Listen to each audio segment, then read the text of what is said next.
అందరికీ నమస్కారం. నేను ఈరోజు చెప్పబోయే కథ నిజంగా ఒక పల్లెటూరులో జరిగిన కథ. ఆయన పేరు శ్రీకాంత్. చిన్న ప్రభుత్వ ఉద్యోగి.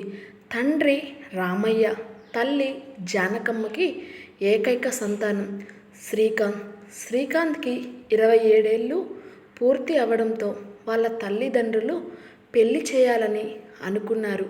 అప్పుడే వచ్చిన శ్రీకాంత్ని పెళ్లి గురించి అడగగా పెళ్లికి శ్రీకాంత్ ఒప్పుకోవడంతో అవే మంచి రోజులు కావడంతో పెళ్లి సంబంధాలు చూడడం మొదలుపెట్టారు.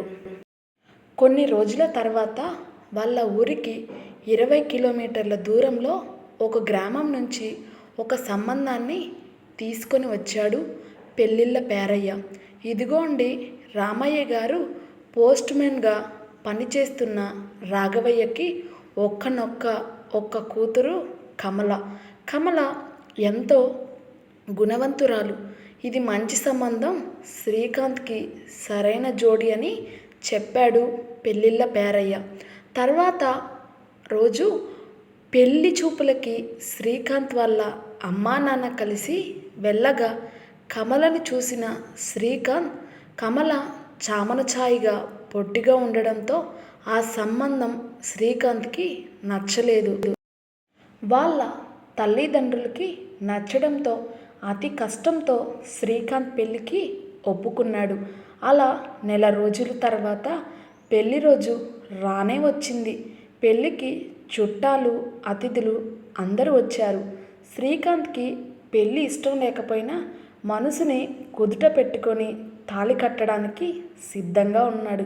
పంతులు గారు ముహూర్తానికి టైం అవుతుంది, పెళ్లి కూతుర్ని తీసుకురండి అని అడగగా కొంత సమయానికి శ్రీకాంత్ ఎదురుగా పెళ్లి కూతురు కమల వస్తుంది.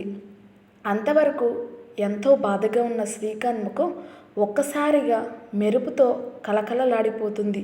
ఆ మెరుపుకి గల కారణం కమల కాదు, కమల పక్కన ఉన్న వనజ కమల చిన్ననాటి స్నేహితురాలు.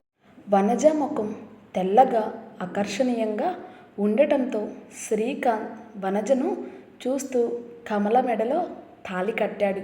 అలా శ్రీకాంత్ కమలల పెళ్ళి జరిగిపోయింది. తర్వాత రోజు పెళ్ళికి వచ్చిన చుట్టాలు అందరూ వెళ్ళిపోయారు.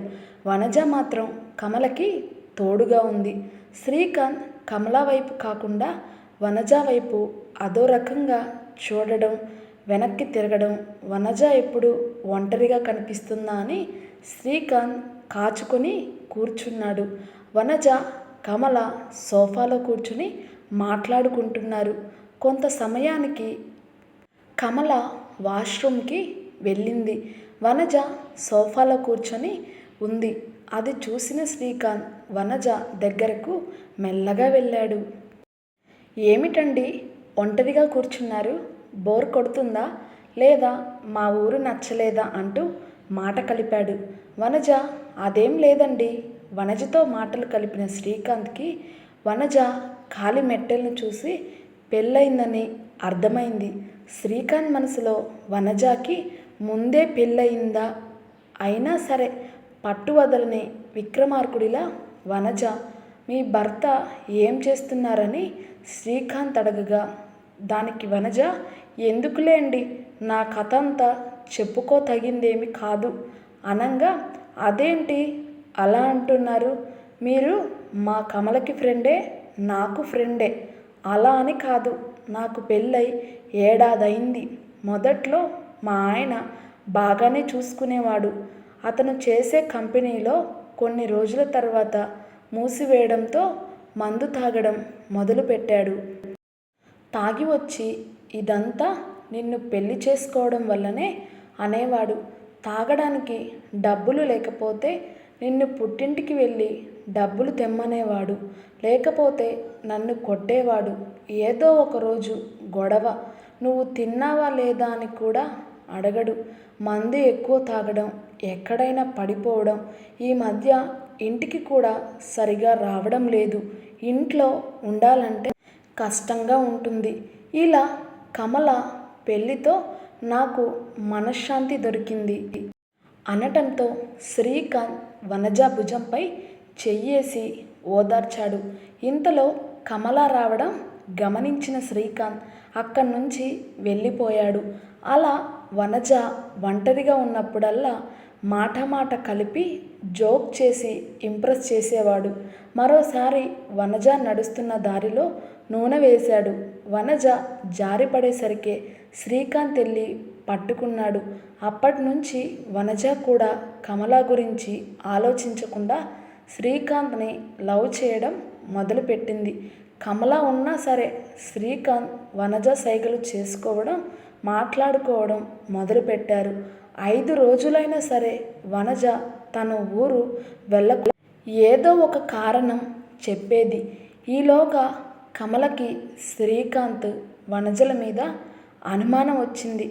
ఎలాగైనా వనజని తన ఊరు పంపియాలని అనుకుంది. వనజ చేసేదేమీ లేక ఎన్ని రోజులు ఇలా నటిస్తామని కమలతో నేను శ్రీకాంత్ ప్రేమించుకుంటున్నాం విన్న కమలకి కరెంట్ షాక్ కొట్టినంత పనైంది. ఈలోగా శ్రీకాంత్ వచ్చి అవును అది నిజమే అనగా విన్న కమల గట్టిగా అరిచింది. వాళ్ళ అత్తమామ అందరూ వచ్చారు. కమల విషయాన్ని చెప్పి ఏడుస్తుంది. శ్రీకాంత్ వాళ్ళ అమ్మా నాన్న అడగగా ఇది నిజమే నాన్న, నేను వనజని ప్రేమిస్తున్నాను, అలాగే వనజకి నేనంటే ఇష్టం. అదేంటిరా అలా అంటున్నావు? మరి కమల పరిస్థితి ఏంటి? కమలని పెళ్ళెందుకు చేసుకున్నావు? మీరేమన్నా సరే వనజ లేకపోతే నేను చచ్చిపోతా. అమ్మా వనజ, నువ్వు ఇక్కడి నుంచి వెళ్ళిపోమ్మా. శ్రీకాంత్ లేదు నాన్న, వనజ ఇక్కడే నాతోనే ఉంటుంది. శ్రీకాంత్కి ఎంత చెప్పినా వినకపోవడంతో కమల తట్టుకోలేక ఈ విషయం వాళ్ళ నాన్నకు ఫోన్ చేసి చెప్పింది. విన్న కమల తండ్రి గుండెపోటు వచ్చి హాస్పిటల్కు తీసుకువెళ్తుండగా దారి మధ్యలో చనిపోయాడు. కమల తండ్రి చనిపోవడంతో తల్లికి ఎక్కడ భారం అవుతానేమోనని చచ్చినా బ్రతికిన శ్రీకాంత్తోనే అని నిర్ణయించుకుంటుంది. కమల అమ్మ వాళ్ళ ఊరి పెద్దల దగ్గర తీర్పు కోసం వస్తారు. శ్రీకాంత్ వనజ వాళ్ళందరూ అక్కడికి వచ్చారు. ముందుగా కమలాని అడిగారు. నాకు శ్రీకాంతే కావాలి అని చెప్పింది. తర్వాత శ్రీకాంత్ని అడగ్గా బాగా ఆలోచించి కమల తండ్రి చనిపోవడంతో ఒక నిర్ణయం తీసుకొని నాకు వనజ కావాలి, అలాగే కమలని కూడా బాగా చూసుకుంటాను. అప్పటి నుంచి శ్రీకాంత్కి మొదటి భార్య కమలగా, రెండవ భార్య వనజ ఉంటున్నారు. ఈ కథ మీకు నచ్చిందని అనుకుంటున్నాను. నచ్చితే లైక్ చేయడం, సబ్స్క్రైబ్ చేయడం మర్చిపోకండి. పార్ట్ 2 కావాలంటే కామెంట్ చేయండి.